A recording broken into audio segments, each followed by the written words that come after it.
달빛 아래 사연 한수 채널 구독자 여러분, 오늘도 시청해주셔서 감사합니다. 행복하고 즐거운 시간 되시길 바라며 오늘의 사연 시작하겠습니다. 707 특임단 본부작전 회의실은 평소와 다름없이 긴장감으로 가득 차 있었습니다. 국가 최고 수준의 대테러 작전 브리핑이 진행되는 이곳은 언제나 무거운 공기가 감돌았죠. 회의실 안에는 중령부터 대령, 그리고 장군 참모들까지 빼곡히 자리를 채우고 있었어요. 각자의 계급장이 빛나는 정복 차림의 군인들은 앞쪽 대형 스크린에 집중한 채 작전 브리핑 자료를 면밀히 검토하고 있었습니다. 오늘 회의 주제는 최근 급증하는 도심 테러 위협에 대한 대응 전략이었어요. 특히 수도권 주요 시설에 대한 테러 가능성이 높아지면서 707 특임단의 역할이 그 어느 때보다 중요해진 상황이었죠. 회의실 벽면에는 각종 작전 지도와 테러 위협 분석 자료들이 빼곡히 붙어 있었고, 중앙 탁자 위에는 기밀 문서들이 산더미처럼 쌓여 있었습니다. 누구 하나 한눈 팔지 않는 실로 긴박한 분위기였죠. 회의를 주재하던 작전 참모 대령은 레이저 포인터를 들고 스크린 위의 지도를 가리키며 설명을 이어가고 있었어요. 그때였습니다. 회의실 뒤편 문이 조용히 열리며 낯선 여성 한 명이 들어왔어요. 단정한 검은색 정장 차림에 짧게 자른 단발머리, 표정은 흔들림 없이 차분했지만 그 누구도 그녀가 누구인지 알아보지 못했습니다. 아니, 정확히 말하자면 그녀를 군인이라고 생각조차 하지 않았던 거죠. 계급장도 보이지 않고 군복도 입지 않은 그녀의 모습은 영락없이 민간인처럼 보였거든요. 오히려 정부 기관의 행정직 공무원이나 외부 자문위원 정도로 여겨질 법한 차림새였습니다. 장교들 사이에서 작은 수군거림이 일기 시작했어요. 저 사람 누구야? 여기 민간인도 들어오나 보지? 앞줄에 앉아있던 한 소령이 옆자리 동료에게 속삭였습니다. 그의 목소리에는 의아함과 약간의 불쾌함이 섞여 있었죠. 새로운 행정 보좌관인가? 아니면 비서실 직원? 커피나 타러 온 건 아니고? 다른 장교가 비웃듯 대꾸했어요. 그 말에 주변 몇몇이 피식 웃음을 흘렸습니다. 회의실 중간쯤에 앉아있던 한 대령은 눈살을 찌푸리며 그녀를 위아래로 천천히 훑어봤어요. 민간인이 이런 기밀작전 회의에 함부로 들어올 리 없다고 생각했지만 그렇다고 해서 그녀가 높은 계급의 군인이라고는 전혀 상상하지 못했던 겁니다. 오히려 누군가의 실수로 잘못 안내받은 민간인 직원 정도로 치부했죠. 회의실 분위기는 점점 어수선해지기 시작했어요. 몇몇 장교들은 대놓고 고개를 돌려 그녀를 쳐다봤고 또 다른 이들은 서로 눈짓을 주고받으며 키득거렸습니다. 중요한 작전 회의 중인데 민간인 여성이 버젓이 들어와 앉았다는 사실이 그들에게는 이해할 수 없는 상황이었던 거예요.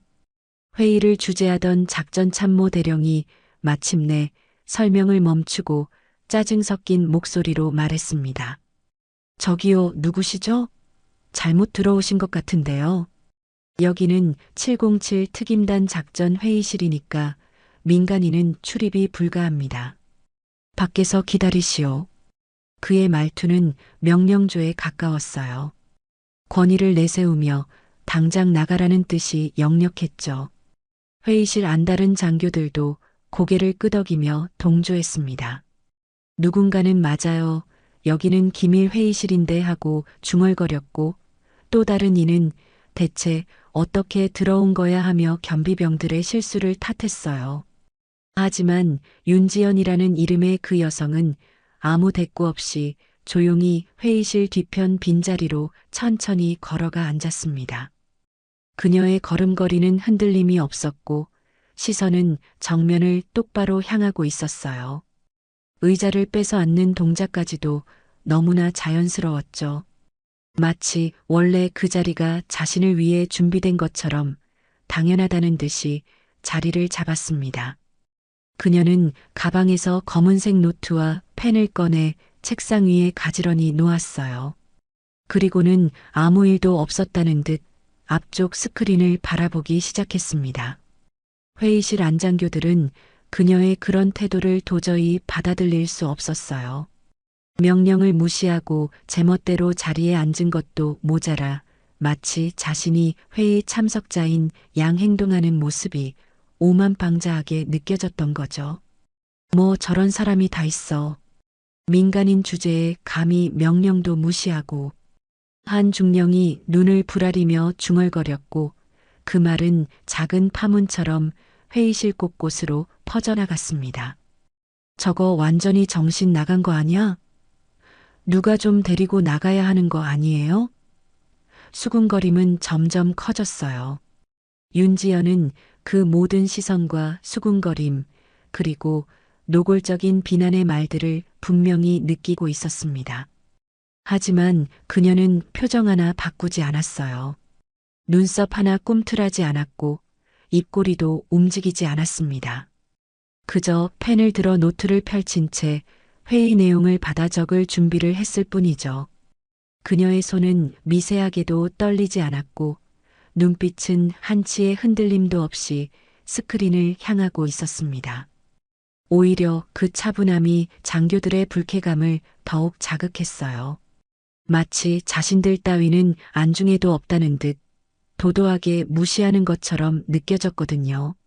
작전 참모 대령은 얼굴이 붉어지며 다시 한번 목소리를 높였습니다. 지금 내 말 안 들려요. 여기서 당장 나가라고. 하지만 윤지연은 여전히 반응하지 않았어요. 대령은 이를 악물며 헌병을 부르려 했지만 옆에 있던 참모장이 조용히 그를 말렸습니다. 일단 회의나 진행하시죠. 나중에 처리하면 됩니다. 참모장의 말에 대령은 불만스러운 표정으로 고개를 끄덕였어요. 회의는 다시 재개되었지만 회의실 분위기는 이미 싸늘하게 얼어붙어 있었습니다. 회의가 재개되었지만 장교들의 시선은 수시로 뒤편에 앉은 윤지연에게 향했습니다. 불청객이 버젓이 자리를 차지하고 있다는 사실에 모두가 불편해하고 있었죠. 작전 참모 대령은 억지로 시선을 스크린으로 돌리며 브리핑을 이어갔어요. 최근 정보에 따르면 테러 조직이 도심 내 인파가 밀집된 장소를 노리고 있습니다. 특히 대형 쇼핑몰이나 카페 같은 곳 말이죠. 그가 말을 이어가는 동안 회의실 안 분위기는 여전히 어수선했습니다. 그때 한중령이 농담조로 말을 꺼냈어요.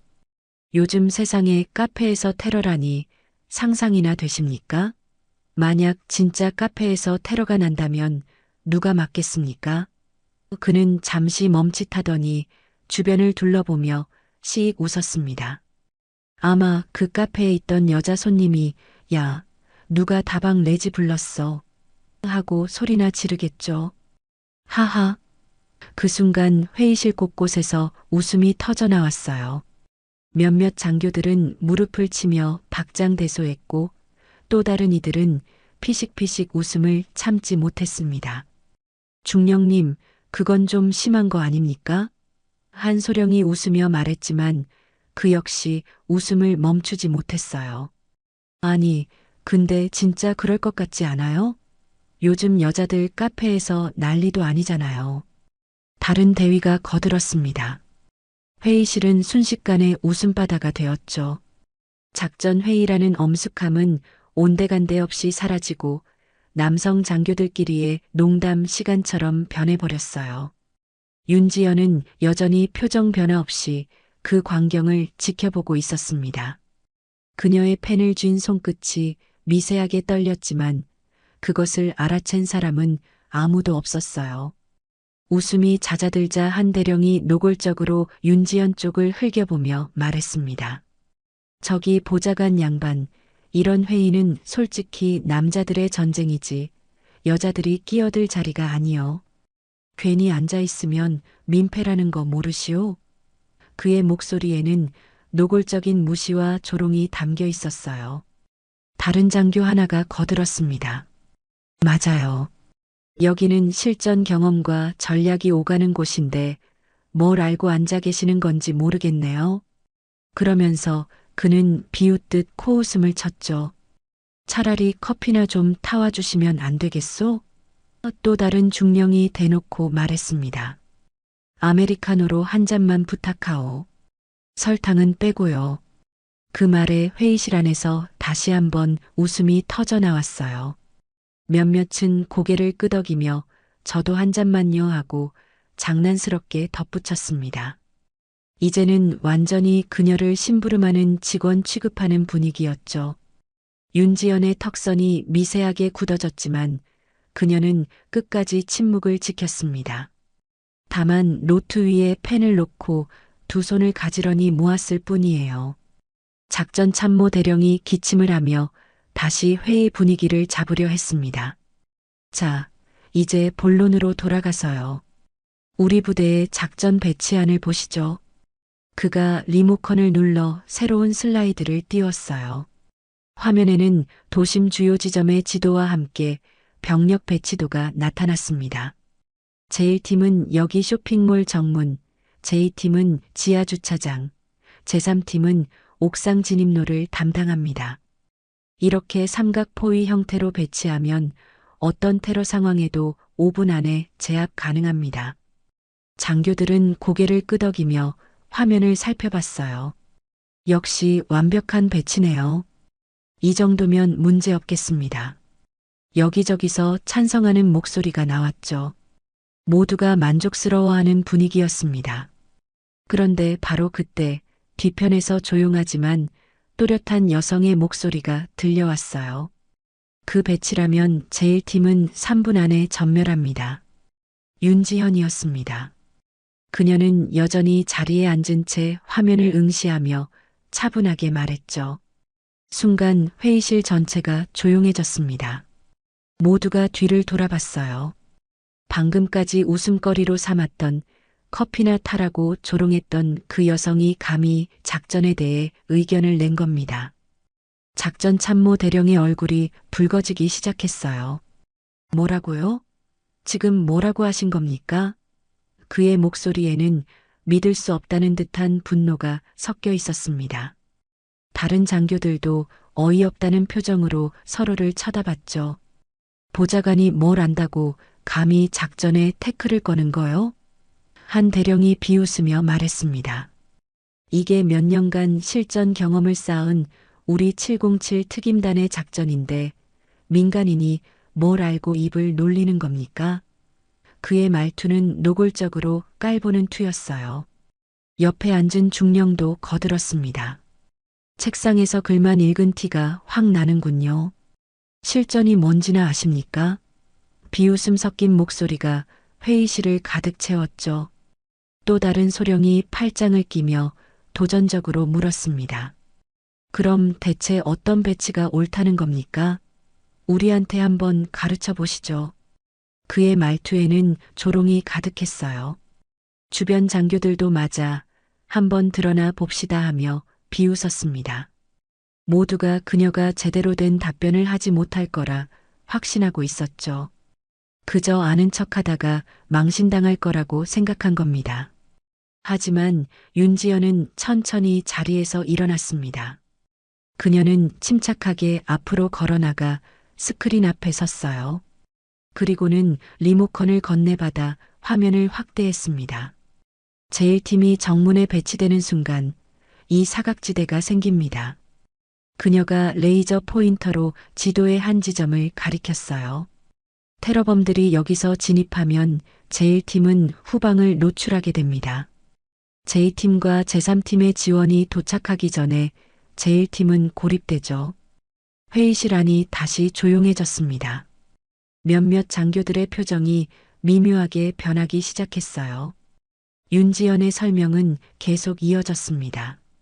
게다가 지하 주차장에 제2팀을 배치하셨는데 이 건물의 환기 시스템을 보셨나요?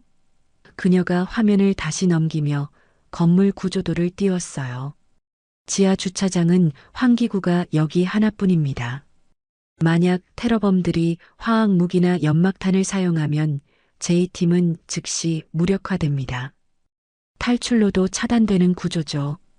그녀의 목소리는 차분했지만 말 한마디 한마디마다 전문성이 묻어났어요. 장교들은 이제 비웃음을 거두고 진지하게 화면을 들여다보기 시작했습니다. 작전 참모 대령은 미간을 찌푸린 채 지도를 다시 살펴봤어요. 윤지연이 지적한 사각지대가 실제로 존재했고 환기 시스템의 취약점도 명백했습니다. 그는 입술을 깨물며 아무 말도 하지 못했죠. 옆에 앉아있던 참모장도 난처한 표정으로 서류를 뒤적이기 시작했어요. 그리고 제3팀의 옥상 진입로 배치는 더 큰 문제입니다. 윤지연이 다시 화면을 넘겼습니다. 옥상 구조가 3차원으로 나타났어요. 이 건물 옥상은 사방이 뚫려 있어 저격수의 표적이 되기 쉽습니다. 제3팀이 옥상에 도착하는 순간 주변 고층 건물에서 저격당할 위험이 60% 이상이죠. 더구나 옥상 출입문은 내부에서 잠글 수 있는 구조라 역으로 고립될 가능성도 높습니다. 그녀의 분석은 놀라울 정도로 치밀하고 정확했어요. 회의실 안 공기가 점점 무거워지기 시작했습니다. 아까까지 그녀를 조롱하던 장교들은 이제 입을 다물고 있었죠. 한 소령이 불편한 표정으로 물었습니다. 그럼 대체 어떻게 배치하자는 겁니까? 그의 목소리에는 더 이상 조롱이 담겨 있지 않았어요. 오히려 진지하게 답을 듣고 싶어 하는 듯 했습니다. 윤지연은 리모컨을 조작해 배치도를 다시 불러왔습니다. 제1팀은 정문이 아니라 측면 진입로에 배치해야 합니다. 여기요. 그녀가 다른 지점을 가리켰어요. 이 위치에서는 정문과 후문을 동시에 커버할 수 있고 사각지대도 최소화됩니다. J팀은 지하 주차장이 아니라 1층 로비에 대기시키는 게 맞습니다. 여기서는 모든 출입구로 2분 안에 전개 가능하고 환기 시스템에도 영향받지 않죠. 그녀의 손가락이 화면 위를 따라 움직이며 새로운 배치를 그려나갔어요. 제3팀은 옥상이 아니라 3층 비상계단에 배치하는 게 효율적입니다. 윤지연이 계속 설명했습니다. 3층에서는 위아래 모두 제압 가능하고 건물 구조상 저격 위험도 없습니다. 게다가 비상계단은 테러범들의 탈출로이기도 하니 여기를 장악하면 작전 성공률이 80% 이상으로 올라갑니다. 그녀가 마지막으로 도표를 띄우자 화면에는 시간대별 대응 시나리오가 정리되어 나타났어요. 30초, 1분, 3분, 5분 단위로 각 팀이 어떻게 움직여야 하는지 명확하게 표시되어 있었습니다. 회의실은 완전히 침묵에 빠졌습니다. 작전 참모 대령은 할 말을 잃은 채 화면만 바라보고 있었어요. 그가 몇 주 동안 공들여 만든 작전안이 단 몇 분 만에 완전히 해체된 겁니다. 그것도 자신들이 조롱하던 민간인 여성에게 말이죠. 옆에 앉은 중령은 식은땀을 흘리며 서류를 다시 들여다봤어요. 윤지연이 지적한 모든 문제점이 실제로 존재했습니다. 어떻게 이런 걸 놓쳤을까 자책하는 표정이 역력했죠. 한 대령이 떨리는 목소리로 물었습니다. 도대체 당신은 누구요? 어떻게 이런 걸 다 알고 계시는 겁니까? 그의 물음에는 더 이상 무시나 조롱이 없었어요. 순수한 궁금증과 약간의 두려움이 섞여 있었습니다. 다른 장교들도 같은 표정으로 그녀를 바라봤죠. 아까까지 커피나 타라고 했던 그 사람들이었는데 이제는 누구 하나 그런 말을 꺼낼 수 없었어요. 윤지연은 리모컨을 내려놓고 회의실을 천천히 둘러봤습니다. 실전 경험이 없다고 하셨죠? 책상에서 글만 읽었다고 하셨나요? 그녀의 목소리는 여전히 차분했지만 이제는 무게감이 실려 있었어요. 말씀하신 대로 저는 실전 경험이 많지 않습니다. 하지만 제가 경험한 실전 하나는 아마 여러분이 평생 겪지 않았을 상황일 겁니다. 장교들은 숨을 죽이고 그녀의 다음 말을 기다렸습니다. 윤지연이 회의실 벽면에 붙어 있던 리모컨을 집어들어 화면을 다시 전환했어요. 이번에는 작전 브리핑 자료가 아니었습니다. CCTV 영상이 화면에 나타났죠. 영상 속에는 어느 번화가의 대형 카페 내부가 보였습니다. 날짜는 2달 전이었어요. 여러분, 이 영상 기억하십니까? 윤지연이 물었습니다. 몇몇 장교들의 눈이 커졌어요. 그들은 이 사건을 알고 있었습니다. 2달 전 강남의 한 카페에서 일어났던 테러 미수 사건이었죠. 무장한 괴한 3명이 카페에 난입해 인질을 잡으려 했던 사건이었습니다. 다행히 현장에 있던 누군가가 괴한들을 제압해 큰 피해 없이 끝났다고만 알려져 있었어요. 하지만 그 누군가가 누구인지는 공개되지 않았었죠. 윤지연이 영상을 재생했습니다. 카페 안에서 괴한들이 총을 꺼내드는 순간 평범한 옷차림의 여성 한 명이 재빠르게 움직였어요. 첫 번째 괴한의 손목을 비틀어 무기를 떨어뜨리고, 두 번째 괴한의 다리를 걸어 넘어뜨린 뒤, 세 번째 괴한을 팔꿈치로 제압하는 모습이 또렷하게 보였습니다. 모든 동작이 30초도 채 걸리지 않았어요. 완벽한 제압이었죠. 회의실 안장교들은 숨도 쉬지 못한 채 화면을 응시했습니다. 그리고 영상 속 여성의 얼굴이 클로즈업 되는 순간 모두가 깨달았어요. 그 여성이 바로 지금 눈앞에 서 있는 윤지연이었습니다. 회의실 안은 충격으로 얼어붙었습니다. 장교들은 입을 벌린 채 화면과 윤지연을 번갈아 바라봤어요. 믿을 수 없다는 표정들이었죠. 방금까지 보좌관이니 민간인이니 하며 조롱하던 그 여성이 2달 전 온 나라를 떠들썩하게 만들었던 그 카페 테러 진압 사건의 주인공이었던 겁니다.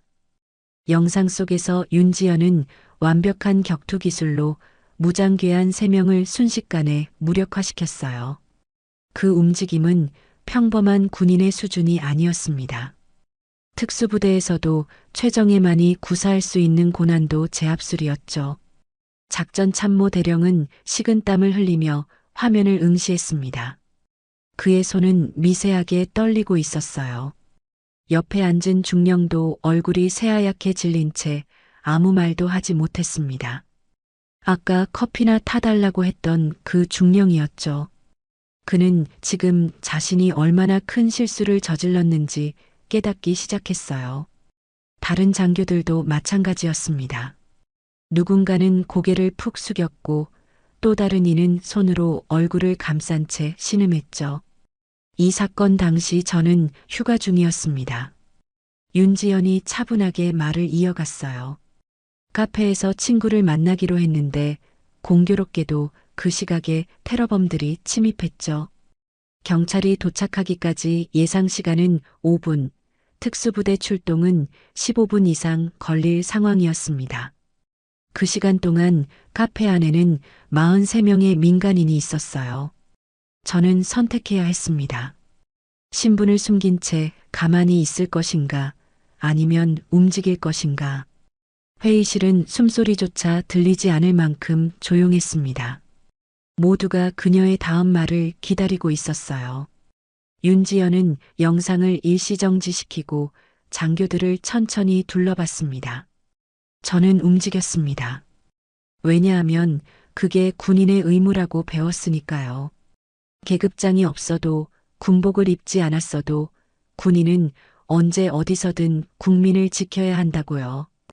그녀의 목소리에는 흔들림이 없었지만 그 안에 담긴 무게는 회의실 전체를 짓눌렀습니다. 한 소령이 떨리는 목소리로 물었습니다. 그럼 당신은 대체 누구십니까?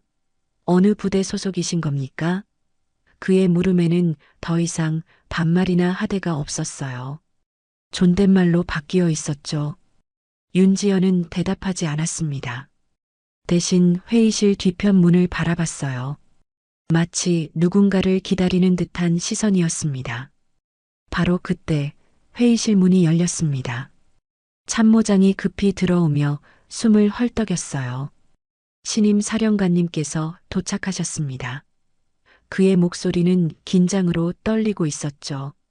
장교들은 일제히 자리에서 일어나려 했습니다. 707 특임단의 새로운 사령관이 부임한다는 소식은 이미 일주일 전에 공지되었었어요. 하지만 누가 오는지는 극비사항이었습니다. 다만 여군 최초로 707 특임단 사령관에 임명되었다는 소문만 돌았을 뿐이죠. 참모장은 회의실 안을 둘러보다가 뒤편에 서 있는 윤지연을 발견했습니다. 그의 눈이 커졌어요. 사령관님, 여기 계셨습니까? 그가 황급히 거수 경례를 올렸습니다. 순간 회의실 안시간이 멈춘 듯 했어요. 모든 장교들의 고개가 일제히 윤지연을 향했습니다. 믿을 수 없다는 표정, 충격에 빠진 눈빛, 당혹스러움이 뒤섞인 얼굴들이었죠. 윤지연은 천천히 가방에서 서류 봉투를 꺼냈습니다.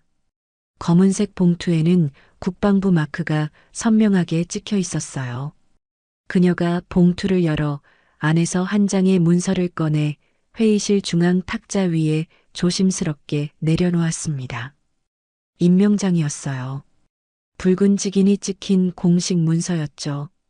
장교들은 눈을 크게 뜨고 그 문서를 바라봤습니다. 대한민국 육군 중장 윤지연. 윤지연이 또렷하게 말했습니다. 오늘자로 707 특수임무단 사령관에 임명되었습니다. 이 자리에 계신 모든 분들의 상관으로서 앞으로 이 부대를 지휘하게 될 것입니다. 그녀의 목소리는 차분했지만 명령조였어요.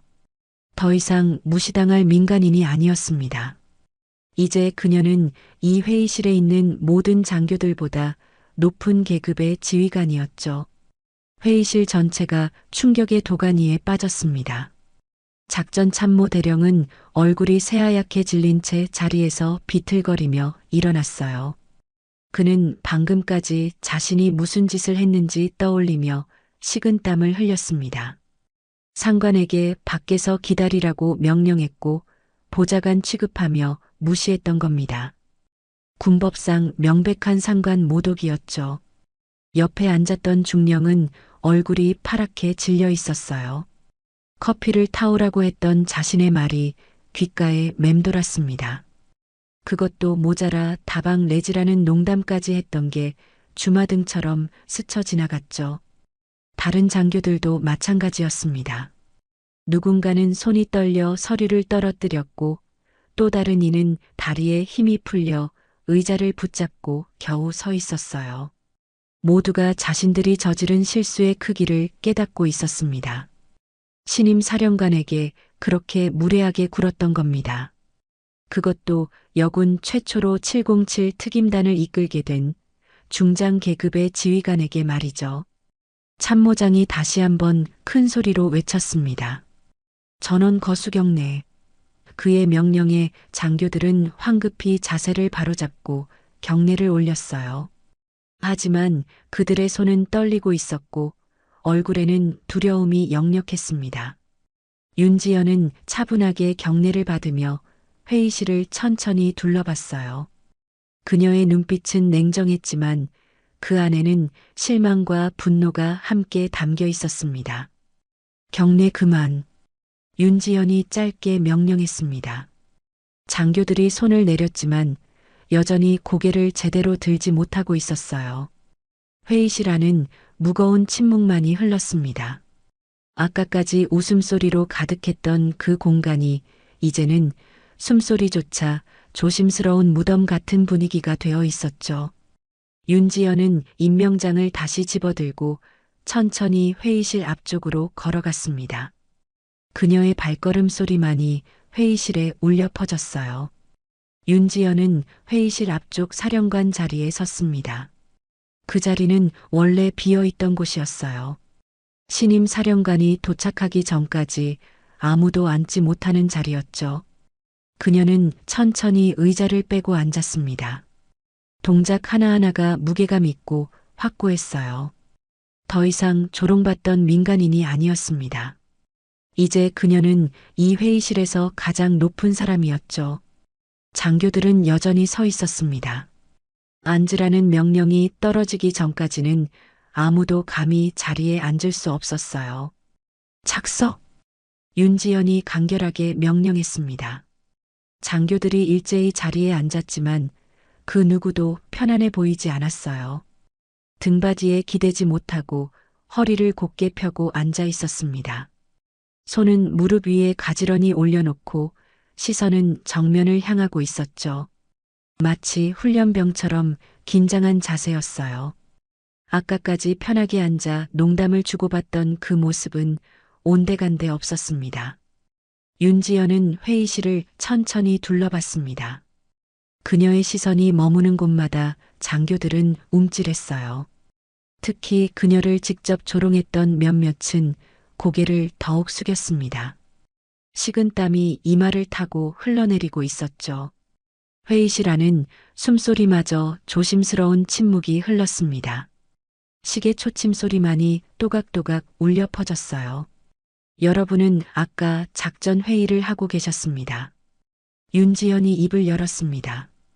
그녀의 목소리는 차분했지만 날카로웠어요. 대한민국 최정예 특수부대인 707 특임단의 작전 회의였죠. 국가의 안보와 국민의 생명이 걸린 중요한 자리였습니다. 장교들은 고개를 끄덕였지만 여전히 시선을 들지 못했어요. 하지만 제가 본 것은 작전 회의가 아니었습니다. 윤지연의 목소리가 한층 낮아졌습니다. 제가 본 것은 편견과 무시, 그리고 오만함이었어요.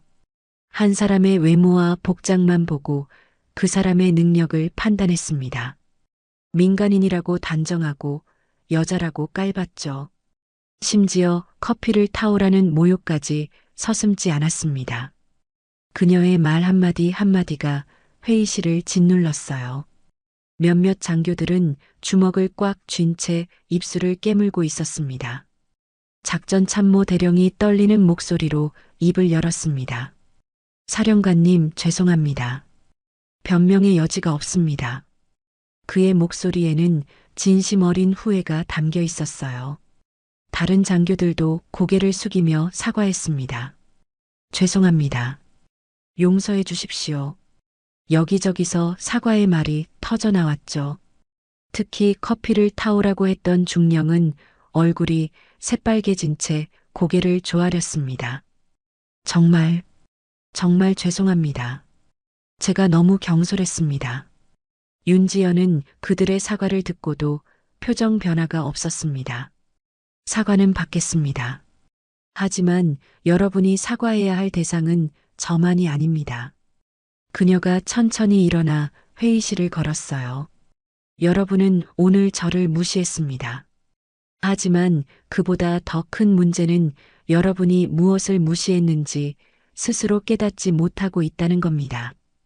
장교들은 의아한 표정으로 그녀를 바라봤습니다. 윤지연이 회의실 벽에 붙어 있는 707 특임단의 엠블럼을 가리켰어요. 여기 우리 부대의 모토가 뭡니까? 그녀가 물었습니다. 한 소령이 떨리는 목소리로 대답했어요. 언제나 준비된 자세로 어디서나 임무를 완수한다입니다. 맞습니다. 윤지연이 고개를 끄덕였습니다. 언제나 준비된 자세로요. 그런데 여러분은 오늘 준비되어 있었습니까? 그녀의 질문에 아무도 대답하지 못했어요. 여러분은 겉모습만 보고 판단했습니다. 계급장이 없으니 민간인이라고, 여자니까 전투와는 무관하다고 단정했죠. 만약 제가 적이었다면 어땠을까요? 만약 제가 위장 침투한 테러범이었다면요? 회의실이 다시 한번 얼어붙었습니다. 장교들의 얼굴이 창백해졌어요. 윤지연의 지적은 정확했습니다. 만약 그녀가 정말 적이었다면 그들은 아무런 경계심 없이 기밀작전 회의를 그대로 노출시켰을 거예요. 보안 의식이 완전히 무너진 상태였던 겁니다. 더 심각한 건 작전안 자체였습니다. 윤지연이 다시 스크린을 가리켰어요. 제가 지적한 문제점들을 여러분은 왜 발견하지 못했습니까? 수십 년 경력의 베테랑들이 모여 만든 작전안이 3분 만에 무너졌습니다. 왜일까요? 그녀가 회의실을 둘러보며 물었죠. 아무도 대답하지 못했습니다. 자만했기 때문입니다. 윤지연이 단호하게 말했습니다. 우리가 최고라고 707 특임단이니까 당연히 완벽할 거라고 착각했어요. 서로 검증하지 않고 의문을 제기하지 않았습니다. 그저 선배가 짠 작전이니까 상관이 승인했으니까 맞을 거라고만 생각했죠. 그녀의 목소리가 점점 높아졌습니다. 그런 태도로 어떻게 국민을 지킵니까? 그런 자세로 어떻게 적과 싸운다는 겁니까? 장교들은 고개를 들지 못했습니다. 부끄러움과 자책감이 얼굴에 역력했어요. 윤지연의 말은 가혹했지만 모두 사실이었습니다. 그들은 자신들의 오만함에 빠져 기본을 잊고 있었던 거죠. 한 대령이 떨리는 목소리로 말했습니다. 사령관님 말씀이 맞습니다. 저희가 너무 안일했습니다. 윤지연은 다시 자리에 앉았습니다. 오늘 제가 이 회의실에서 본 것은 적의 위협이 아니었습니다. 그녀가 천천히 말했어요. 제가 본 것은 내부의 적이었습니다. 편견, 자만, 무시, 이런 것들이 바로 우리 부대를 무너뜨릴 진짜 적입니다. 회의실은 정적만이 흘렀어요. 장교들은 그녀의 말을 가슴 깊이 새기고 있었습니다. 적은 총으로만 공격하지 않습니다. 윤지연이 이어갔습니다. 무시와 조롱도 전열을 무너뜨립니다.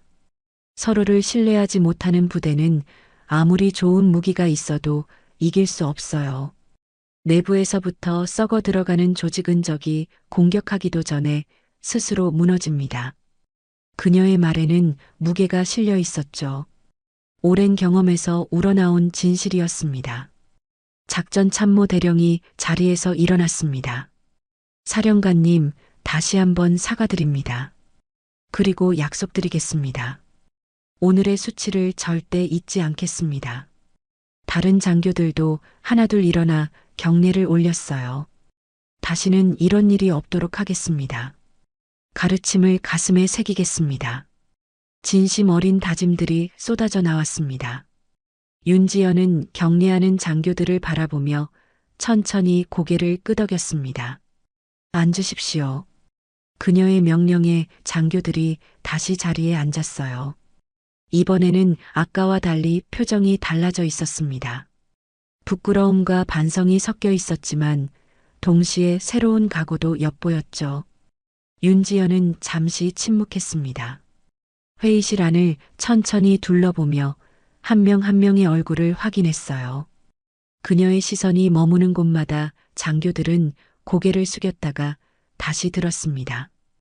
이제는 두려움이 아니라 존경의 의미로요. 여러분께 한 가지 더 말씀드리고 싶은 게 있습니다. 윤지연이 다시 입을 열었습니다. 장교들은 집중했어요. 제가 오늘 여기서 가장 상처받은 건 무시당했다는 사실이 아닙니다. 그녀의 목소리가 잠시 낮아졌습니다. 가장 아팠던 건 여러분이 저를 무시한 이유가 제가 여자였기 때문이라는 점입니다. 회의실 분위기가 다시 무거워졌습니다. 몇몇 장교들은 고개를 떨구며 부끄러워했어요. 윤지연이 계속 말했습니다. 저는 20년 넘게 군복을 입고 살았습니다.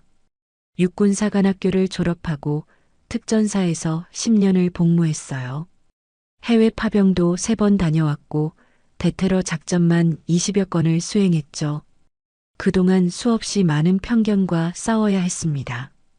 그녀의 목소리에는 오랜 세월의 무게가 담겨 있었어요. 처음 특전사에 배치됐을 때도 마찬가지였습니다. 윤지연이 과거를 회상했습니다. 여자가 무슨 특전사냐, 금방 포기하고 나갈 거라는 말을 수없이 들었어요. 훈련 중에는 일부러 더 가혹하게 대했고 실수라도 하면 역시 여자는 안 돼 라는 말이 돌아왔죠. 하지만 저는 포기하지 않았습니다. 그녀의 눈빛이 단호해졌어요. 오히려 그런 말들이 저를 더 강하게 만들었습니다.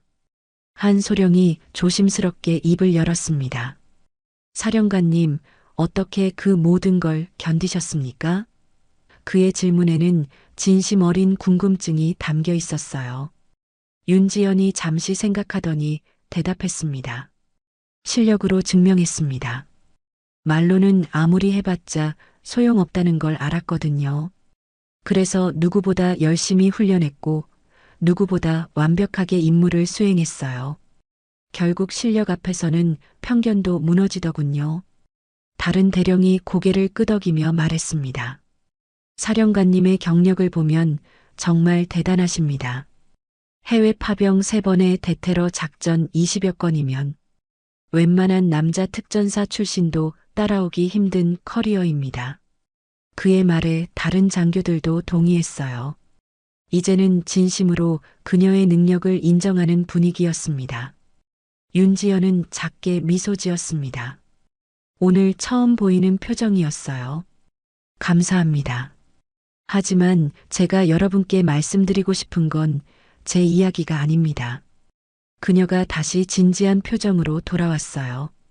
앞으로 우리 부대에도 더 많은 여군들이 들어올 겁니다. 그들도 저처럼 수많은 편견과 싸워야 할 거예요. 하지만 저는 이 부대만큼은 다르길 바랍니다. 장교들은 집중해서 듣고 있었습니다. 윤지연이 목소리에 힘을 실었어요. 707 특임단은 대한민국 최정예 부대입니다. 우리는 능력으로만 평가받아야 해요. 남자든 여자든 나이가 많든 적든 외모가 어떻든 상관없습니다.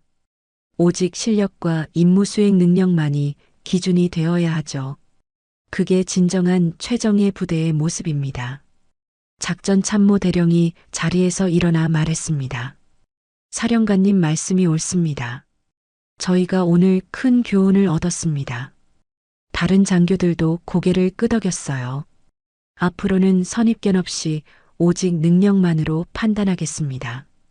여군이든 남군이든 똑같이 대하겠습니다. 진심 어린 다짐들이 이어졌죠. 윤지연은 만족스러운 표정으로 그들을 바라봤습니다. 좋습니다. 하지만 말만으로는 부족합니다. 행동으로 보여주셔야 해요.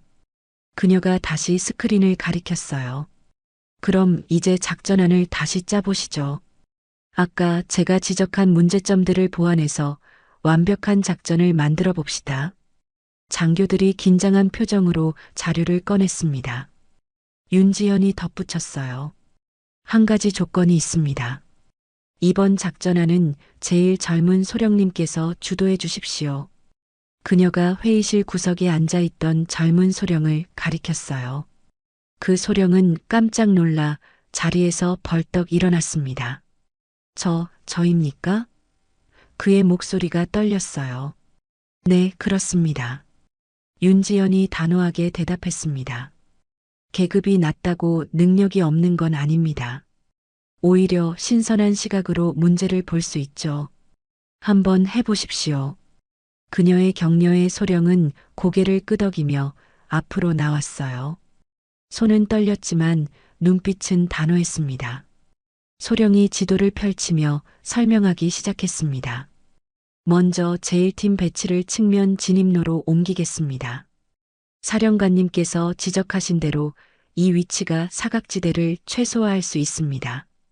그의 목소리는 처음에는 떨렸지만 점점 안정되어 갔어요. 윤지연은 조용히 듣고 있었고 다른 장교들도 진지하게 경청했습니다. 제2팀은 1층 로비에 배치하고 제3팀은 3층 비상계단에 위치시키겠습니다. 소령이 계속 설명했어요. 각 팀 간의 통신 체계도 강화하고 예비 병력도 이 건물 후방에 대기시키겠습니다. 그의 설명은 윤지연이 제시한 방향을 충실히 따르면서도 자신만의 아이디어를 추가하고 있었어요. 윤지연은 만족스럽게 고개를 끄덕였습니다. 좋습니다. 계속하십시오. 그녀의 격려의 소령은 더욱 자신감을 얻었어요. 다른 장교들도 적극적으로 의견을 내기 시작했습니다. 이 부분은 이렇게 보완하면 어떨까요? 저 위치에 저격 지원팀을 추가하면 더 좋을 것 같습니다. 회의실 분위기가 완전히 달라졌어요. 아까까지의 오만함과 무시는 사라지고 진지하고 협력적인 분위기가 자리 잡았습니다. 1시간 뒤 새로운 작전안이 완성되었습니다. 윤지연은 최종안을 꼼꼼히 검토했어요. 훌륭합니다. 이 정도면 실전에 바로 적용 가능한 수준이군요. 그녀의 평가에 장교들은 안도하며 미소 지었습니다. 특히 작전을 주도했던 젊은 소령은 뿌듯한 표정이었어요. 윤지연은 완성된 작전안을 다시 한번 천천히 살펴봤습니다. 화면에 띄워진 배치도는 아까와는 완전히 달랐어요. 모든 사각지대가 보완되었고 각 팀 간의 협력 체계도 완벽하게 구축되어 있었습니다. 예상 대응 시간도 5분에서 3분으로 단축되었죠. 무엇보다 중요한 건 이 작전안을 만드는 과정에서 모든 장교들이 적극적으로 참여했다는 점이었어요. 계급 고하를 막론하고 자유롭게 의견을 냈고 서로의 아이디어를 존중하며 발전시켰습니다. 여러분, 이게 진짜 팀워크입니다. 윤지연이 말했습니다. 1시간 전 여러분은 선배의 권위에만 의존했어요. 의문이 있어도 제기하지 않았고 문제가 보여도 침묵했죠. 하지만 지금은 다릅니다. 누구든 문제를 발견하면 말하고 더 나은 방법이 있으면 제안했습니다. 그 결과가 바로 이 작전안이에요. 그녀가 화면을 가리켰습니다. 장교들은 뿌듯한 표정으로 자신들이 만든 작전안을 바라봤어요. 작전 참모 대령이 감의 어린 목소리로 말했습니다. 사령관님, 오늘 정말 큰 깨달음을 얻었습니다. 저는 25년을 군인으로 살았지만 오늘만큼 부끄러웠던 날도 없었고 동시에 많이 배운 날도 없었습니다. 그의 말에 다른 장교들도 고개를 끄덕였어요. 한중령이 조심스럽게 손을 들었습니다. 아까 커피를 타오라고 했던 바로 그 중령이었어요. 사령관님, 한 가지만 여쭤봐도 되겠습니까? 윤지연이 고개를 끄덕이자 그가 물었습니다. 사령관님께서는 처음부터 신분을 밝히실 수도 있었을 텐데 왜 끝까지 침묵하셨습니까? 그의 질문에 다른 장교들도 궁금한 표정으로 윤지연을 바라봤어요. 윤지연은 잠시 생각하더니 대답했습니다. 2가지 이유가 있었습니다. 첫째는 여러분의 진짜 모습을 보고 싶었어요. 사령관이 지켜보고 있을 때와 없을 때 사람들의 태도는 완전히 달라집니다. 저는 여러분이 평소 어떻게 일하는지, 어떤 생각을 가지고 있는지 알고 싶었죠. 장교들은 고개를 숙였습니다. 자신들의 민낯이 드러난 셈이었으니까요. 둘째는 교훈을 주고 싶었습니다. 윤지현이 이어갔어요. 만약 제가 처음부터 중장이라고 밝혔다면 어땠을까요? 여러분은 저에게 극진히 예의를 갖췄겠죠. 하지만 그건 계급장 때문이지 진정한 존중은 아닙니다. 저는 여러분이 겉모습이 아니라 실력으로 사람을 판단하는 법을 배우길 원했어요. 그녀의 말에 장교들은 깊이 고개를 끄덕였습니다. 젊은 소령이 용기를 내어 말했습니다. 사령관님 덕분에 정말 큰 교훈을 얻었습니다. 앞으로는 절대 겉모습만 보고 판단하지 않겠습니다. 다른 대위도 거들었어요. 그리고 여군 동료들도 똑같이 대하겠습니다. 능력으로만 평가하고 존중하겠습니다. 진심 어린 다짐들이 계속 이어졌습니다. 윤지연은 만족스러운 표정으로 그들을 바라봤습니다. 감사합니다. 하지만 말만으로는 부족해요. 앞으로 행동으로 보여주셔야 합니다. 그녀가 자리에서 일어났어요. 오늘 회의는 여기서 마치겠습니다. 이 작전안은 내일 아침 재검토 후 국방부에 보고하도록 하겠습니다. 수고하셨습니다. 장교들이 일제히 자리에서 일어나 경례를 올렸습니다. 충성, 그들의 목소리는 아침과 달리 진심이 담겨 있었어요. 윤지연도 경례로 답했습니다. 장교들이 하나둘 회의실을 나가기 시작했죠. 하지만 작전 참모 대령과 커피를 타오라고 했던 중령은 자리에 남아 있었어요. 대령이 먼저 입을 열었습니다. 사령관님, 정말 죄송합니다. 변명의 여지가 없습니다. 옆에 있던 중령도 고개를 깊이 숙였어요. 저도 정말 돌이킬 수 없는 실수를 저질렀습니다. 군법 처분을 받겠습니다. 그의 목소리는 떨리고 있었습니다. 상관 모독죄는 중한 처벌을 받을 수 있는 범죄였으니까요. 윤지연은 두 사람을 바라봤습니다. 군법 처분까지는 필요 없습니다. 그녀가 차분하게 말했어요. 여러분은 오늘 충분히 교훈을 얻었습니다. 그리고 진심으로 반성하고 있다는 것도 알아요. 다만 한 가지만 약속해 주십시오. 두 사람이 고개를 들어 그녀를 바라봤습니다. 앞으로 후배들에게 오늘 같은 실수를 반복하지 않도록 가르쳐 주십시오. 윤지연이 말했습니다. 여러분이 겪은 부끄러움을 후배들은 겪지 않게 해주세요. 그게 진정한 반성이고 제가 바라는 처벌입니다. 그녀의 말에 두 장교는 눈시울이 붉어졌어요. 엄한 처벌 대신 믿음과 기회를 준 사령관의 배려에 감동한 겁니다. 명심하겠습니다, 사령관님. 대령이 떨리는 목소리로 대답했습니다. 반드시 후배들을 올바르게 가르치겠습니다. 중령도 고개를 끄덕였어요. 평생 오늘을 잊지 않겠습니다. 그리고 제가 받은 가르침을 꼭 후배들에게 전하겠습니다. 두 사람은 다시 한번 깊이 경례하고 회의실을 나갔습니다. 회의실에는 윤지연과 참모장만 남았습니다. 참모장이 조심스럽게 다가와 말했어요. 사령관님, 정말 훌륭하게 처리하셨습니다. 저도 오늘 많이 배웠습니다. 윤지연은 작게 미소 지으며 창밖을 바라봤어요. 참모장님, 변화는 하루아침에 이루어지지 않습니다.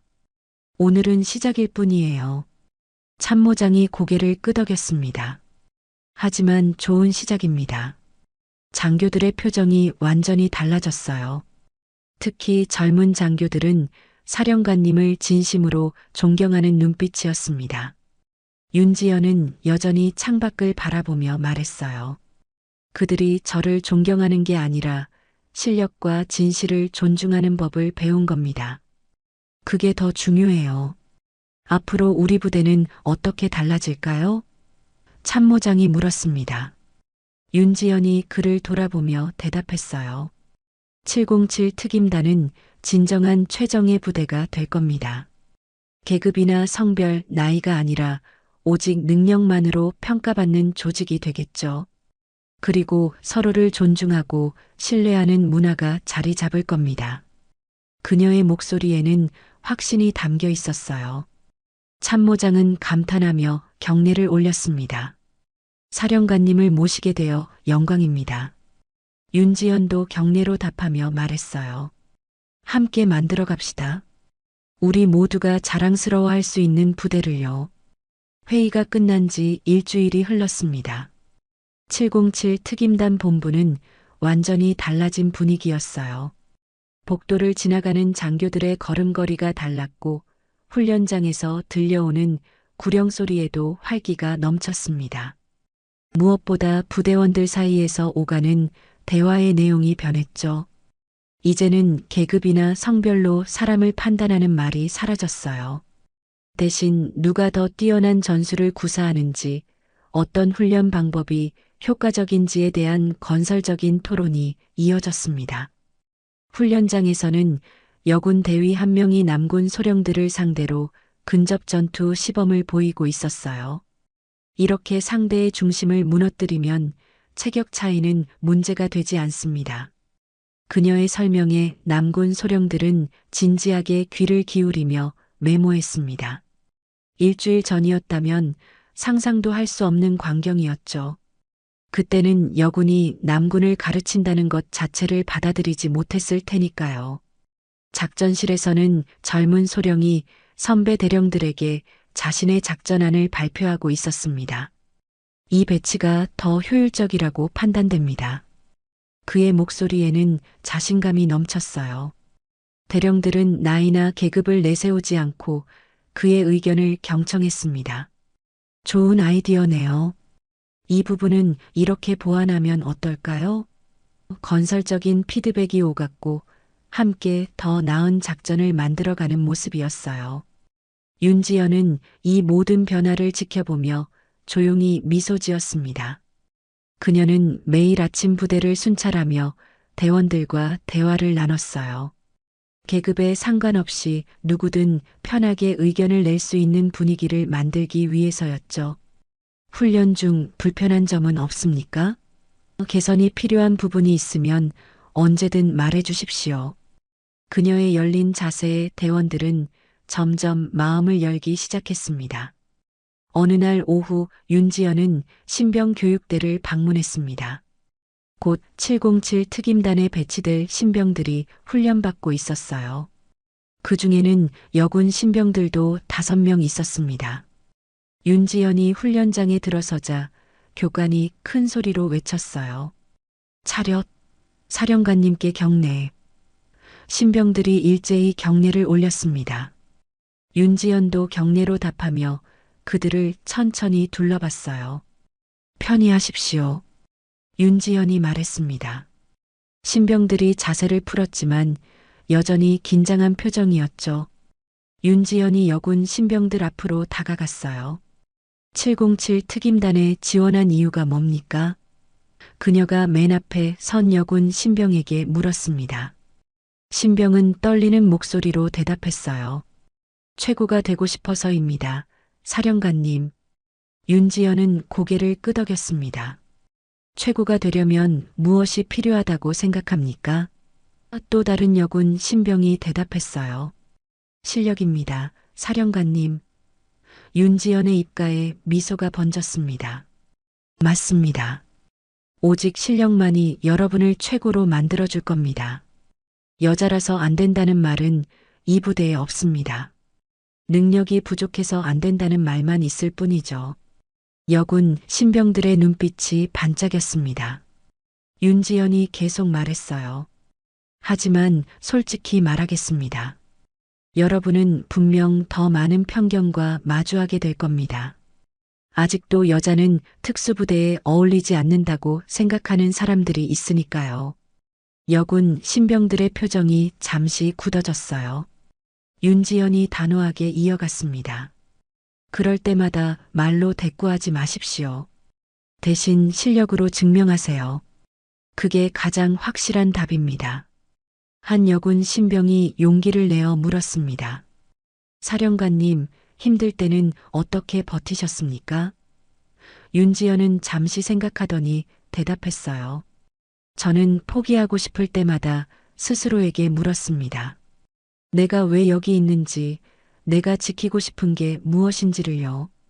그 답을 찾으면 다시 일어날 힘이 생기더군요. 여군 신병들은 그녀의 말을 가슴 깊이 새기며 고개를 끄덕였습니다. 윤지연은 이번에는 남군 신병들에게로 다가갔어요. 여러분은 곧 여군 동료들과 함께 임무를 수행하게 될 겁니다. 그들을 어떻게 대할 것입니까? 한 남군 신병이 큰 소리로 대답했어요. 동등한 전우로 대하겠습니다. 사령관님. 다른 신병도 거들었습니다. 능력으로만 평가하겠습니다. 윤지연은 만족스럽게 고개를 끄덕였습니다. 좋습니다. 여러분이 앞으로 만들어갈 707 특임단은 진정한 최정예 부대가 될 것입니다. 서로를 존중하고 능력을 인정하며 함께 성장하는 조직이 되겠죠. 그녀의 말에 신병들은 힘차게 대답했어요. 충성. 훈련장을 나서는 윤지연의 뒤를 참모장이 따라왔습니다. 사령관님, 신병들 눈빛이 정말 달랐습니다. 특히 여군 신병들은 희망에 찬 표정이었어요. 윤지연이 고개를 끄덕였어요. 그 아이들이 우리 부대의 미래입니다. 그들이 자라서 또 다른 후배들을 올바르게 가르칠 겁니다. 그렇게 문화는 이어지는 거죠. 사령관 집무실로 돌아온 윤지연은 책상 위에 놓인 보고서를 펼쳤습니다. 지난 일주일간의 부대 운영 보고서였어요. 훈련 성적이 전반적으로 상승했고 부대원들의 만족도도 크게 높아졌다는 내용이었습니다. 특히 팀워크 평가 항목에서 눈에 띄는 개선이 있었죠. 서로를 신뢰하고 협력하는 분위기가 조성되고 있다는 증거였어요. 참모장이 차를 한 잔 따라주며 말했습니다. 사령관님, 한 가지 좋은 소식이 있습니다. 윤지연이 고개를 들었어요. 작전 참모 대령과 그 중령님께서 자발적으로 양성평등 교육 프로그램을 제안하셨습니다.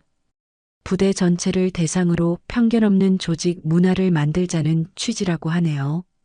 윤지연의 얼굴에 미소가 번졌습니다. 정말 좋은 소식이군요.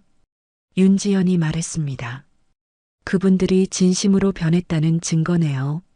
승인해 주십시오. 그리고 제가 직접 첫 강의를 하겠습니다. 참모장은 고개를 끄덕이며 메모했어요. 알겠습니다, 사령관님. 다음 주 월요일로 일정을 잡겠습니다. 창밖으로 저녁 햇살이 들어왔습니다. 윤지연은 창가에 서서 훈련장을 내려다봤어요. 남군과 여군이 함께 구보를 하고 있었습니다. 서로 격려하며 나란히 달리는 모습이었죠. 계급장도 성별도 중요하진 않았습니다. 그저 같은 목표를 향해 달려가는 동료들이었어요. 이제 시작일 뿐입니다. 윤지연이 혼잣말처럼 중얼거렸습니다. 하지만 분명한 건 우리는 올바른 방향으로 가고 있다는 거죠. 그녀는 가슴에 달린 707 특임단 엠블럼을 손으로 쓸어내렸어요. 언제나 준비된 자세로 어디서나 임무를 완수한다. 부대의 모토가 이제는 새로운 의미로 다가왔습니다. 참모장이 조심스럽게 물었습니다. 사령관님, 앞으로 우리 부대의 목표는 무엇입니까? 윤지연은 여전히 창밖을 바라보며 대답했어요. 대한민국 최고의 특수부대가 되는 겁니다. 하지만 무력만 강한 게 아니라 서로를 존중하고 신뢰하는 진정한 강함을 가진 부대로요. 그래야 어떤 위기에도 흔들리지 않습니다. 그 목표 반드시 이룰 수 있을 겁니다. 참모장이 확신에 찬 목소리로 말했습니다. 윤지연은 고개를 돌려 그를 바라봤어요. 혼자서는 불가능합니다. 하지만 우리 모두가 함께라면 가능하죠. 그녀의 말에 참모장은 힘차게 경례를 올렸습니다. 충성, 사령관님을 따라 끝까지 함께하겠습니다. 해가 지고 부대에 어둠이 내렸습니다. 하지만 훈련장의 조명은 여전히 밝게 빛나고 있었어요. 자발적으로 남아 추가 훈련을 하는 대원들이 있었기 때문이죠. 그들의 구령 소리가 밤하늘에 울려 퍼졌습니다. 윤지연은 그 소리를 들으며 조용히 미소 지었어요. 707 특임단의 새로운 시대가 시작되었습니다. 편견과 무시가 아닌 실력과 존중으로, 오만함이 아닌 겸손함으로, 분열이 아닌 단합으로 나아가는 부대. 윤지연은 그 변화의 중심에 서서 앞으로 나아갈 길을 바라봤습니다. 아직 갈 길이 멀었지만 첫걸음은 확실히 내디뎠어요. 그리고 그 첫걸음이 얼마나 중요한지 모두가 알고 있었습니다.